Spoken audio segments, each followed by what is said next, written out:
Hey guys, welcome back to We Watched Movie. I am Mike, and this is 10 of the most underrated horror movies from 2000 to the last day of 2009. Underrated could be a tricky word. On one hand, it could mean unknown, lesser known. On the other hand, it could mean more underappreciated.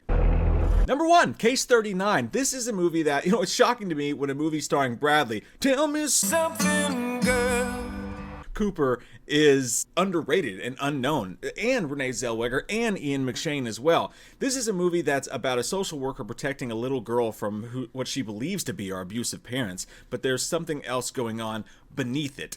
And that's all I'll say about it in case you haven't seen it, because it's all about the ride. When things get kind of explained, it does have some issues for sure, but it also features one of the scariest, most edge-of-your-seat scenes ever, which involves a little kid and an oven. That's a weird sentence to say, but I do recommend you checking it out. I'm not saying it's the best movie since sliced bread, but it's one that most people don't know about that's pretty entertaining in my opinion in a fucked up way. My number 2 movie is a movie that, of course, a lot of people inside the genre know about this movie and love this movie for sure, but if you mention it to someone at Kroger, they may not know what the hell you're talking about. So I feel like it's worthy to be on this list because it deserves as much praise as it gets within the genre. It deserves so much more, and that's Behind the Mask: The Rise of Leslie Vernon. And anyone who's seen this knows what I'm talking about. The movie's absolutely hilarious from start to finish. It's a must-watch for slasher fans. It's a fake documentary which follows a slasher as he charismatically explains to the camera how he does the things he does, like how he looks like he's walking but is actually running, how he does his cardio.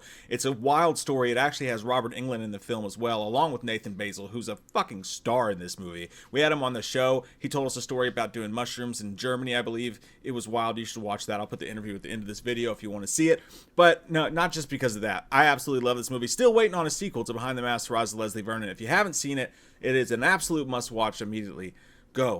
Go to him, Steve. Number 3 is Bruiser. This is a movie directed by George Romero that stars Jason Flemyng, Peter Stormare, Tom Atkins, and the fucking Misfits are in this movie as well. I have no idea why this movie isn't. I understand why it wasn't a hit, because it's weird. It's got that Romero indie feel to it. It's strange. It's weird. It's funny. There's a dick shot in it. But like, I cannot believe that it's not more of a cult. It doesn't have more of a cult following along fans. It's a movie where Jason Flemyng's character gets just shit on by everyone. His wife is cheating on him with his boss, who's Peter Stormare, who's the one whose balls are out on the table at some point. And this guy is a huge dick to him. His wife's the meanest. And he takes it and he takes it and takes it. Kind of Michael Douglas falling down. And one day he wakes up and his face is literally a pale white mask. Kind of like Michael Myers. But like the shitty ones with half mask and no hair. But it's stuck to his face. And then he just kind of goes on this revenge sort of killing spree. And it's entertaining as hell. It's fucked up. Peter Stormare is hilarious in the movie. And again, it's got a final set piece that's like a Halloween rave where the Misfits are playing. And the Misfits are actually like beating people up when they're trying to get on. It's wild. It's wild as shit. Watch Bruiser if you've never seen it. It's weird. It's dark. It's fucked up. And I think horror fans will love it if you haven't checked it out. This next movie, again, widely known, made a bunch of money. I understand that. This is not an unknown one. This is one that I just don't think gets enough credit for how fucking scary it is. And that is The Fourth Kind. I know. You know what it is. You probably saw it in theaters. I think it made a ton of money. I could be wrong about that. I just don't think enough people talk about how scary this movie is. And yeah, they duped us. They said a bunch of shit that just was not true at all in this movie and tried to make it all look real. But that kind of just adds to the effect, in my opinion, and made the movie scarier. At the end, where things get wild and crazy kids and that dude's floating, that white owl, fuck that owl, man. Fuck that owl and its fucking owl face. Next, we had to have a slasher sequel in here somewhere, and it's Hellraiser Inferno. This is a movie that almost nobody talks about because it was one of the direct-to-DVD movies that happened under the Weinstein Pick era, and they just put it direct to DVD to keep the rights, right? So typically people take these movies, they put out an ass pancake, and then no one cares and it's forgotten about. This happened like right around that time in the franchise, and it easily could have been one of those movies, but it's directed by Scott Derrickson, and it features some of the best Cenobites stuff you've ever seen in your life. I'm not talking about those delicious little gooey things that'll give you butt cancer. I'm talking about something also that will give you butt cancer, the Cenobites. Disclaimer, I don't know if Cenobites give you butt cancer. But it's directed by Scott Derrickson, who directed Sinister, for God's sakes, The Exorcism of Emily Rose, The Gorge, which just came out. I'm putting a review on our Patreon for that. That one's not good.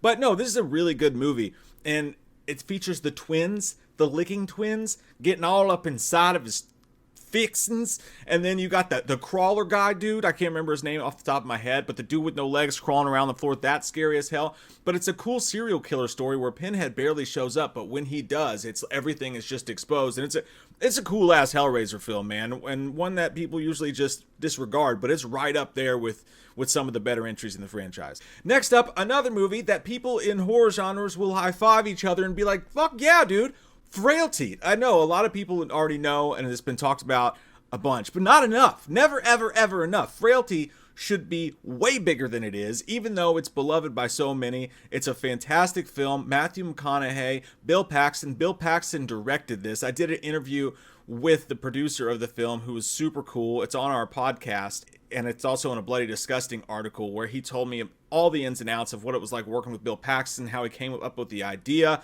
and all sorts of stuff. We even talked about Chucky a little bit as he produced that. But no, Frailty, man, it's just so damn good. And if you don't know, it's about a dad of two boys who believes he's been visited by an angel from God who wants him to murder demons, and then he fully believes in this shit and is led by this angel to find several weapons to which to drag human beings back to his shed and he makes his kids murder them with him. But is it real? Are they demons? Or is this guy fucking foofaloo? You have to find out and watch the movie. God damn, it's one of the best movies ever, man.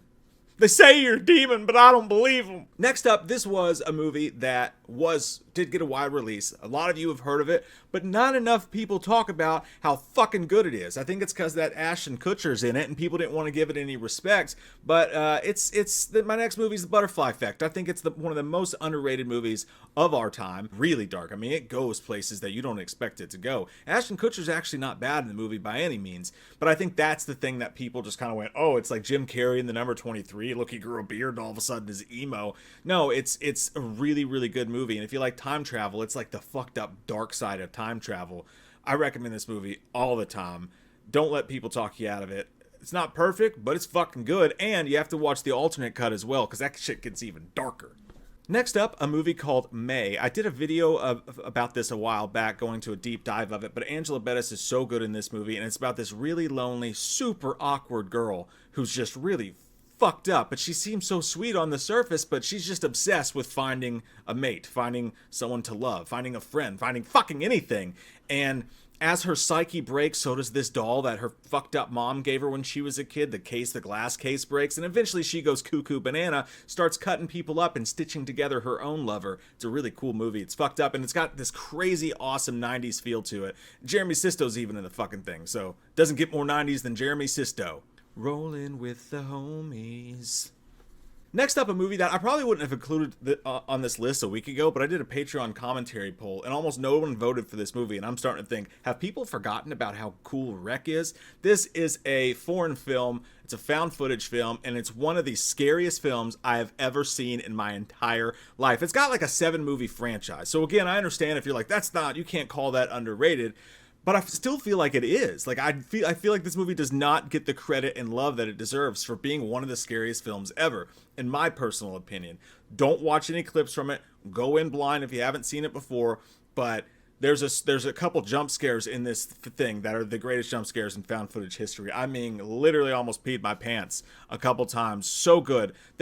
America remade it as Quarantine. I didn't even bother watching that fucking thing. This Wreck is fantastic. And again, I know it's kind of skirting can you really call it under? Yes, I fucking can. So leave me alone, dick. Next up is a movie that is very, very under the radar. It's called Malevolence, and it's about these bank robbers who are on the lam, and they go to an abandoned farmhouse where a serial killer has been hiding out for like 15 years, like a Michael Jason serial, a bag on the head, whole deal. And it has so many cool throwbacks to literally Halloween. I mean, there's some shit in this movie that is more Halloween than most Halloween sequels. It's very low budget. It's not perfect by any means. The acting's not top notch. But if you like slasher serial killer movies with the mask and all that shit, and you love odes to Halloween, I mean, this has got it. And they ended up doing 3 movies out of this, I believe. But yeah, that's 10 really underrated movies. A couple other ones I could have included in here for sure are Sorority Row. I think that got a bad rap for the time that it came out, but when you go back and watch it now, it's got some great kills in it. I did a video on that one as well. I'll put it at the end of this video. Midnight Meat Train, also with Bradley Cooper. The ending's dumb as hell, but that movie's entertaining as fuck, no doubt about it. And a comfort watch, Secret Window with Johnny Depp in it. I don't know what it is about that movie. It's just an easy to watch movie. Put on one of those big old ugly ass sweaters he wears in that movie, like Ethan Hunt does in Sinister, and just have you a glass of whiskey and watch it on a fall day.